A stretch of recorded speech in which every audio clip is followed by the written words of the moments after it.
and basically called me white girl out of her mouth to my face. And I'm thinking to myself, does she not know what she looks like?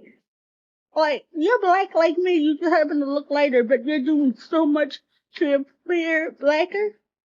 And I want to tell my late husband that story, and he just, because he grew up in the 60s and 70s, was like, am I black enough for you, baby? And I just had to bust out laughing. Because that's where it came from. All this stuff, when we should, at this point in human history, be more focused on the content of character. And I know that's a Martin Luther King reference. Don't worry, I'll get into my disdain of that guy in another episode. But let's be honest about what we know. You cannot permanently change your skin color. Now, we have bleaching cream and, you know, the pills you can take, but that won't do it permanently. You will have to keep that up. Also, why?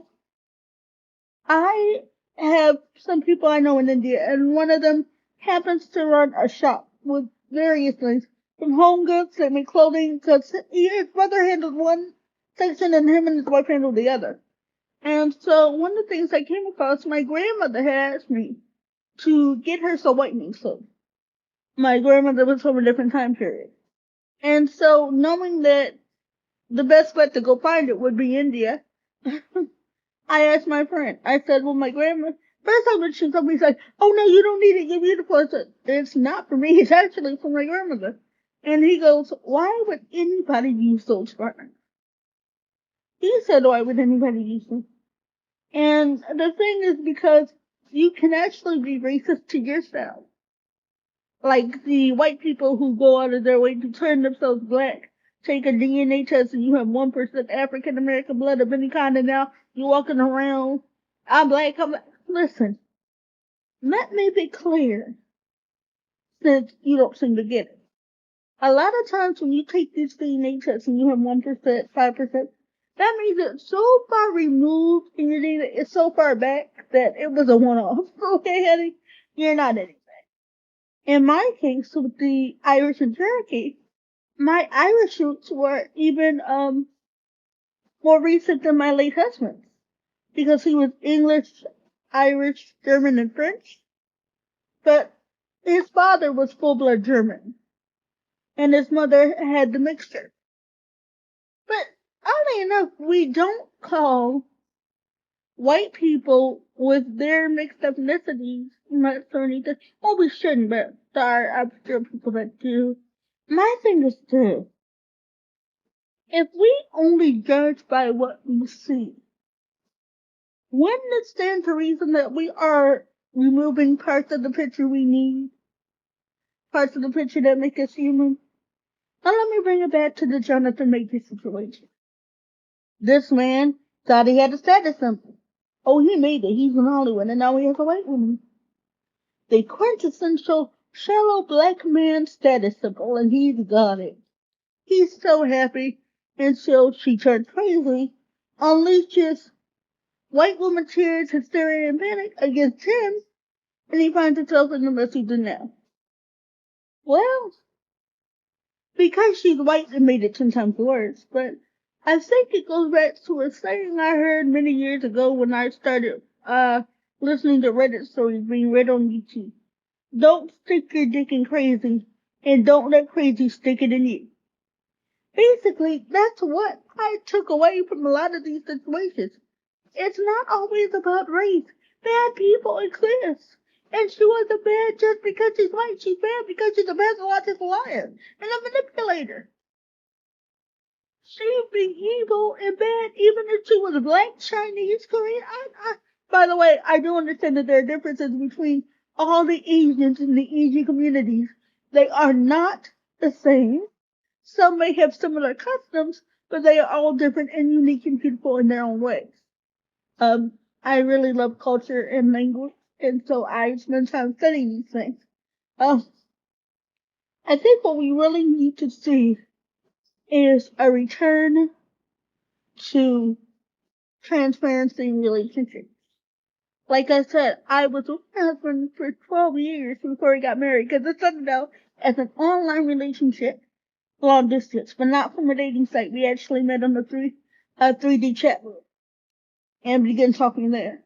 I think, and because we talked through avatars, we felt freer to be a lot more transparent in the beginning. And then we slowly moved away from just talking online to be, well, I would say slowly. Let me tell you, my husband he said he had a silver tongue. His tongue was platinum, jewel encrusted, and diamond studded, because he got my phone number in 3 days. And I've been talking to other guys online, and they never got my number that fast. Got it in 3 days.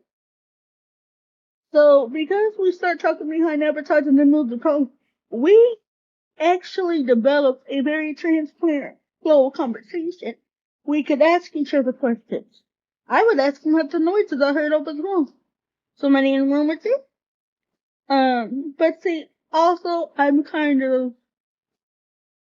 was very into him even from the beginning. He was very into me, so we became attuned to one another. And one of the things I could tell is every time he lit a cigarette. Now, granted, you may faintly hear the flicker of the lighter, but I knew every time because I paid attention to that. I could also tell when he took a puff of a cigarette versus a joint because the drag was longer. I knew all this and I could listen and hear and know what he was doing, and he could listen to hear me. He knew if he heard a certain rattle that I was taking my medication. Stuff he knew. Stuff we knew about each other. Questions we'd ask, like, so what's your family like? Oh, and we talked about our families, our family dynamics, so where we fit in and how our family saw us. And that was a very honest, uh, I would say brutally honest, conversation, but nonetheless it needs to be had.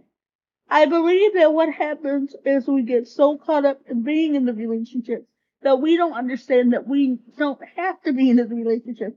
Like the relationship could end and my life kept going. That is something I don't believe people understand. You can be in a relationship, but that doesn't have to encompass all of who you are. And I believe, I don't know, because I haven't really looked into this too in depth, because I don't care that much. I care about the underlying issue. I don't really care that much about the case. Because if you want my opinion, she's cray-cray and a liar. He should get off. But the repercussions, just like the repercussions with Johnny Depp, will remain because at one point people were believing the lies. For whatever reason, at one point people were believing the lies. But to bring it back on topic before I close out, I just wanted to let everybody know that you shouldn't look at the race of the person you're starting a relationship with. You should look at their heart. You should look at the way they treat you. Are they kind? Are they considerate? Do they respect you? Do they honor you? Do they cherish you even now? If they don't honor, love, and respect you, leave. And by the way, I mean to say honor does not mean domineering, control. Honor means I reverence your position in my life. I reference where I say I placed you. And believe me, if they say they placed you in one instance and they don't honor that place where they put you, leave. Don't stay. Please value yourself enough to leave. Value your peace enough to leave. And see, these situations like what happened with Jonathan Majors never start out this big. It always starts out small. Because see, they gotta test the waters. When they test the waters, let them know you're being tested, you do not appreciate it, and if they still persist, you will leave. Value yourself. Value who you are and the love and everything you bring to the table. Okay? And by the way, don't think that your money or your status will exempt you from hardship and trouble. Don't think that your money and your status makes you untouchable. Because honey, everybody can get God. Okay? Anybody and everybody can get God. So in conclusion, try looking at the person's character. Try just being in tune to what a good human being is like. And if you find yourself lacking, then do what you need to build yourself up to the standard of a good human being.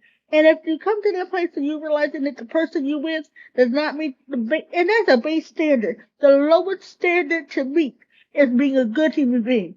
That's the lowest. And if they do not match up to the good human being standard, walk away. Because by the way, it isn't your job to make them a good human being. Okay? That was the job of their parents, but they failed. So my advice to you is walk away.